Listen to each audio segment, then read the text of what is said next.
অফিসের চাপ মাথার ভেতর হাতুড়ির মতো বাজছিল। সেদিনও রাত 12:30টায় আমি ঢুকলাম গুলশানের এক প্রাইভেট ক্লাবে।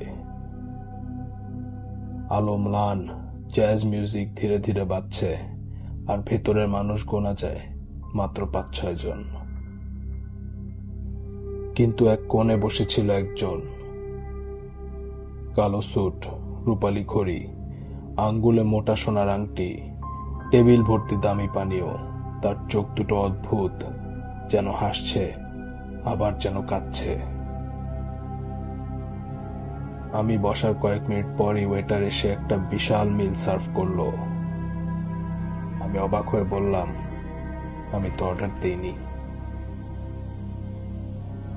ওয়েটার মাথা নিচু গলায় বলল, ওই স্যারের ট্রিট, উনি আজ সবাইকে খাওয়াচ্ছেন। চারপাশে সবাই খাচ্ছে, আমিও খেলাম। খাওয়া শেষ করে ভদ্রলোকের কাছে গিয়ে ধন্যবাদ জানালাম। তিনি এমন ভাবে হাসলেন যেন বহুদিন পর কেউ তার সঙ্গে কথা বলছে। সব আছে আমার, কিন্তু কেউ নেই, তিনি বললেন। বাড়িতে ফিরতে ইচ্ছা করে না, তাই রাতগুলো এখানেই কাটাই। তার কথায় এক ধরনের শূন্যতা ছিল। সেদিন আমরা অনেক রাত পর্যন্ত গল্প করলাম। পরের কয়েকদিন আমরা নিয়মিত দেখা করলাম। জানলাম মাত্র 1 বছরের মধ্যে সে বিশাল ব্যবসায়িক লাভ করেছে। ঢাকায় তার 3টা বাংলো, বিদেশে শেয়ার, গাড়ির সংগ্রহ সবই আছে। আমি অবাক হয়ে জিজ্ঞাসা করলাম, 1 বছরে এত কিছু কিভাবে সম্ভব? সে চুপ করে রইল কিছুক্ষণ। তারপর পকেট থেকে একটা সিল করা কালো খাম বের করলো। বলবো, কিন্তু আগে একটা কাজ করতে হবে। আমার বুক কেঁপে উঠল।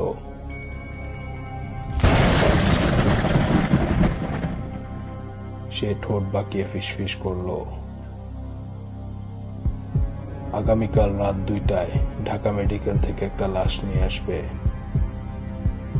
ঠিক 3টায় একটা রিচুয়াল করতে হবে, তাহলেই বুঝবে।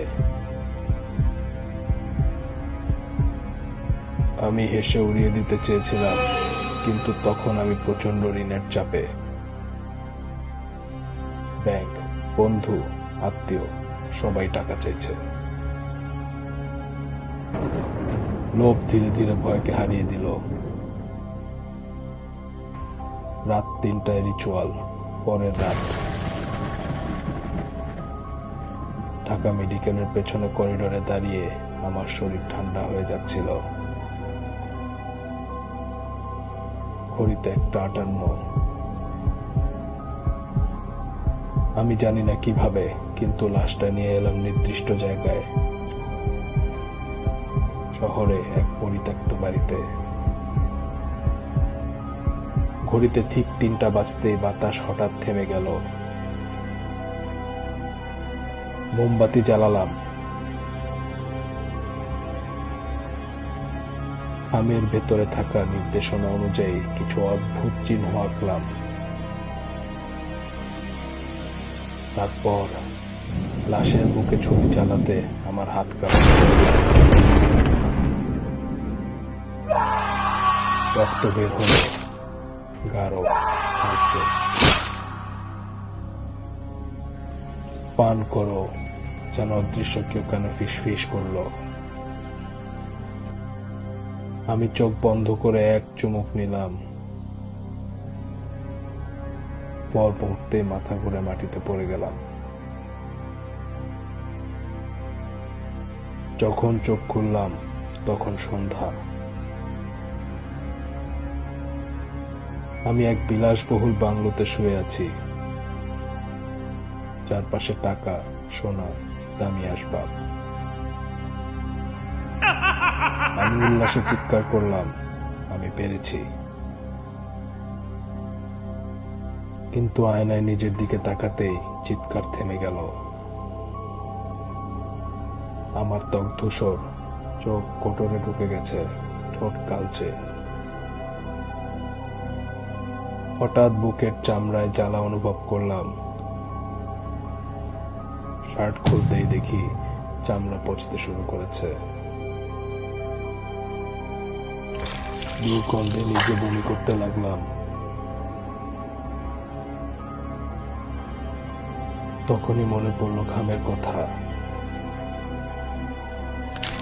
আমি খাম খুললাম। ভেতরে লেখা, তুমি এখন আমার অভিশাপের উত্তরাধিকারী। তোমার হাতে 6 মাস সময় আছে। এই রিচুয়াল অন্য কারো উপর প্রয়োগ করতে পারলে বাঁচবে, না পারলে তুমি পুরোপুরি পচে যাবে। আমার হাত কাঁপছিল। সেই ধনী লোকটার হাসি মনে পড়ল। সে আমাকে বেছে নিয়েছে।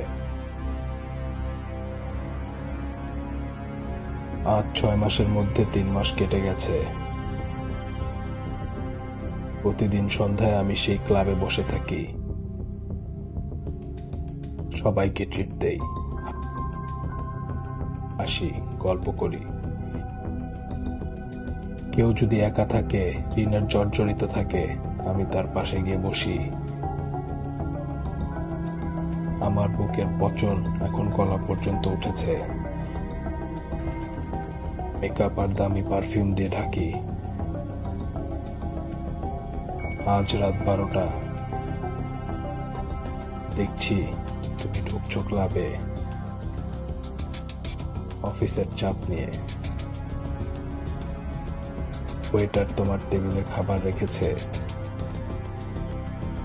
আমি দূর থেকে হাসছি, কারণ আমার আর মাত্র 3 মাস বাকি। ভিডিওটি পছন্দ হলে লাইক, শেয়ার, সাবস্ক্রাইব করুন এবং পরবর্তী ভিডিও নোটিফিকেশন পেতে বেল আইকনটি অবশ্যই প্রেস করুন। শীঘ্রই দেখা হচ্ছে নতুন কোনো ঘটনা নিয়ে।